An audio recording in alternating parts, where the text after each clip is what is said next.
Improvement ಆಗಿದ್ದಾರೆ. ಆಮೇಲೆ fees ಕಟ್ಟಿ ಎಲ್ಲ ಪ್ರೈವೇಟ್ ಆಗಿ ಸೇರಿಸಿದೆ. ಅದು ಅಲ್ಲಿಗೂ ಹೋಲಿಕೆ ಮಾಡ್ಕೊಂಡಾಗ ಪರವಾಗಿಲ್ಲ, ಚೆನ್ನಾಗಿ ಓದ್ತಾರೆ. ಬಟ್ ಕಿರಿಯರ್ ಅಂತೂ ಓದಕ್ಕೆ ಬಂದಿಲ್ಲ, ರೈಟಿಂಗು ಬಂದಿರಲಿಲ್ಲ. ಇಲ್ಲಿ ಬಂದ ಮೇಲೆ ಇಂಗ್ಲೀಷ್ ಅಷ್ಟೇ ಚೆನ್ನಾಗಿ ಬರೀತಾರೆ. ಬಟ್ ಇಂಪ್ರೂವ್ಮೆಂಟ್ ಆಗಿದ್ದಾರೆ.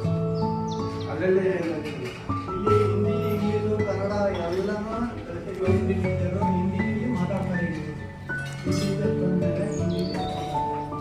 ಇಲ್ಲ, ಚೆನ್ನಾಗಿ ಮಾಡಿದ್ದಾರೆ, ಓದ್ತಾರೆ. ಅದ್ರ ಬಗ್ಗೆ ಇನ್ನೂ ಇದಿದೆ, ಇನ್ನೂ ಮಾಡಬೇಕು ಅಂತ ಬನ್ನಿ ಸರ್. ಅದಕ್ಕೂ ನಾವು ಇನ್ನೂ ಮಾಡಬೇಕು ಅಂತ ಇದಕ್ಕೆ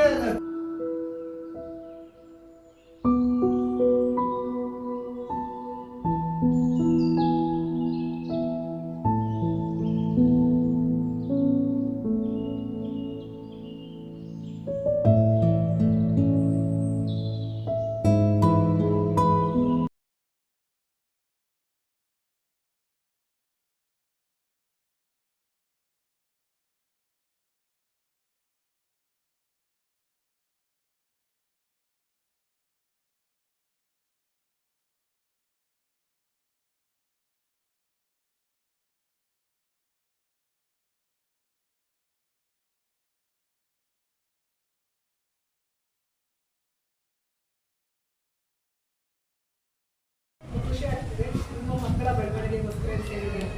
ಯಾಕಂದರೆ ಫಸ್ಟ್ ನಾವು ನಿಮ್ಮನ್ನು ಮೋಟಿವೇಟ್ ಮಾಡಬೇಕು. ಯಾಕೆ ನೀವು ಅವರ ಬೆನ್ನೆಲುಬು, ನೀವು ಸಪೋರ್ಟ್ ಇದೆ ಮತ್ತು ಏನು ಮಾಡೋಕ್ಕಾಗಲ್ಲ.